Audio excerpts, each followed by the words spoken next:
time in a bottle. Wow, what would I put in that bottle?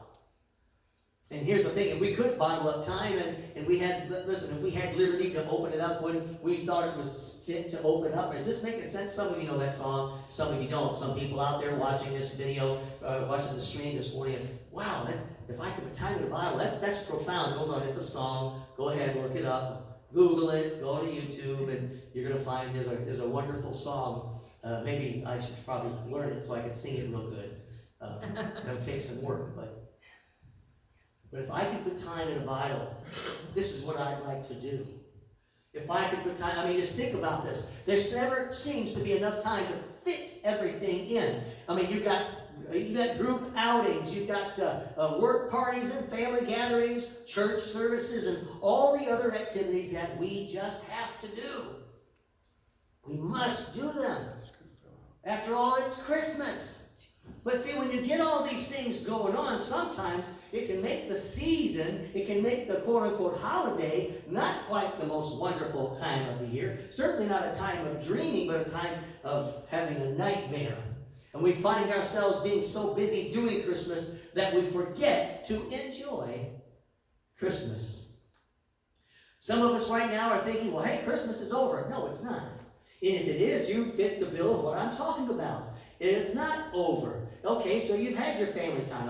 I know even now, as we get more fragmented as families, it becomes more and more difficult to have those times with families. Amen? You know, you've got children who have multiple families they have to go visit. Why? Because they're all interrelated somehow. Come on, somebody. Amen. But then you also have those people who have nobody. I mean, you've got both ends of the spectrum, just the highs and the lows. And can I tell you that God is still God? Amen. In all those times. He's always God. But that brings me to this story. In Luke chapter 10, verse 38, verse 42, or 38 to 42, you know, we read some things. And I want you to see how this works out, because we're still kind of tagging on to the series of messages that I've been preaching throughout this season. Because I still am of the mind that this is the most wonderful time of the year. Amen. Whether we have sunshine, whether we have rain, whether we have snow, it can still be the most wonderful time. I miss those times when, and get this, how many of you dread to see when old man winter woke up and buried you on Christmas Eve? Mm-hmm. Now, as a child, I said, woo, glory, look at that, snow out there, it's white Christmas and all that good stuff. And I didn't have a worry in the world. Why? Because by the time the snow hit, most likely, most of our family were all in one place. Amen. Yes. We were at Grandma's house. You could barely fit everybody in there. I mean, she had one of those, the typical mobile homes. It's like, I think it's 60 feet by maybe, it wasn't a double wide, it was only 10 feet wide. And then she also had an outbuilding built to the side of the trailer. You know what that looks like. That's the Michigan Mansion. That's what someone called it the other day, you know? Right? That's where that is. But, so you think about it, wow, and when you think about all the grandkids and all the kids and all the things, we all were kind of crammed into this place. And sure, my aunt lived up the road and she had some space too, but back in those days, her house wasn't much bigger. But we were all there. Yes. But see, today we don't always see these things happening like that. Today, we wait till the last minute and we're hoping we can get where we're going.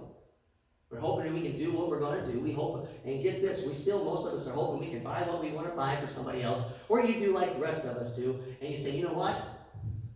Oh, Christmas is tomorrow. I might want to go shopping. Yeah. Oh, Just think, I've gotten smart over the years. Yeah. Hey, listen, can you do something for me? Amazon's great. Here's what we've got going on.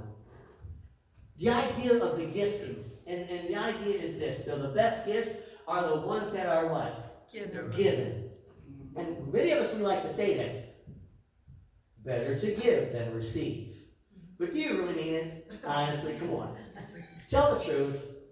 Tell the truth. Is it better to give than receive? Well, Yes, I have to say for the most part, yes. But for me, I'm a little easier to please.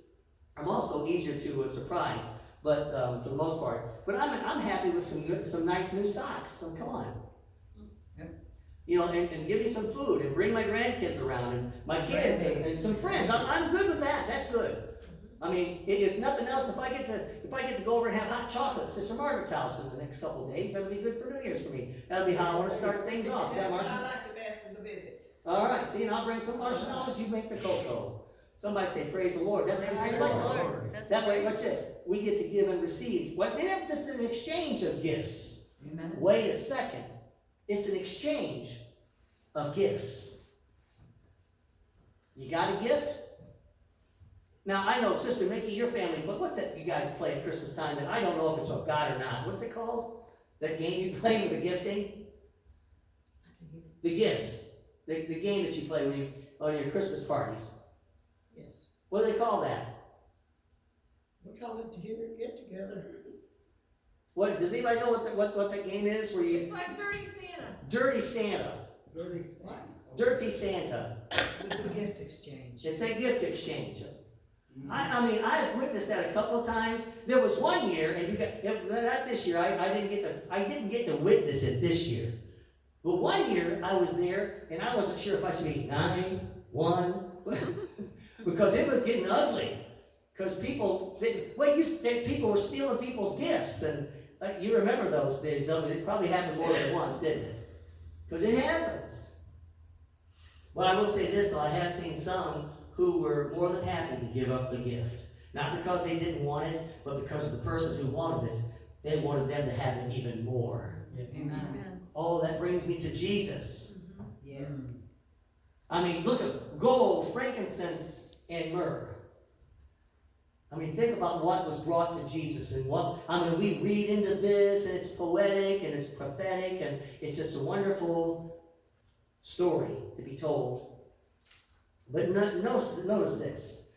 Many of us, we pride ourselves that we received Jesus. But can I tell you, if you received the real Jesus, you'd be doing all you could to give him away. Not to give him up, but to give him away. Not, are you getting this? Not just to, what did Paul say? Paul says, listen, if I could, I would exchange myself for you. Mm-hmm. Amen. Oh, Lord. It's getting deep now. But the best gifts are given. And the Bible tells us that and he gave gifts to men. He gave gifts to all of mankind. And